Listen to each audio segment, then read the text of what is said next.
చాలా రోజులైంది కదా వీడియో చేసి. అందుకే వస్తూ స్పెషల్ వీడియో తీసుకొచ్చా. ఊరికే రాకుండా నాతో మా చెరువులోని చేపని కూడా తెచ్చేసాను. మరి ఆ చేపతో క్రిస్పీగా ఫిష్ ఫ్రై చూసేద్దాం రండి. క్లీన్‌గా వాష్ చేసిన ఫిష్ పీసెస్‌లో కొంచెం పసుపు, అల్లం వెల్లుల్లి పేస్ట్, కారం, garam masala, salt, corn flour, కొంచెం ఆయిల్, కాస్త కొత్తిమీర వేసి మ్యారినేట్ చేసుకోవాలి. మంచిగా మసాలా పట్టించిన చేప ముక్కల్ని బాగా కాగిన ఆయిల్‌లో వేసి మీడియం ఫ్లేమ్‌లో పెట్టి ఫ్రై చేసుకోవాలి.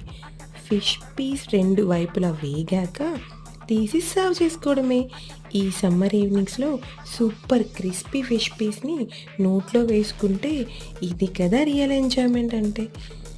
అంత బాగుంటుంది. Please give it a try and please subscribe చేసుకోండి.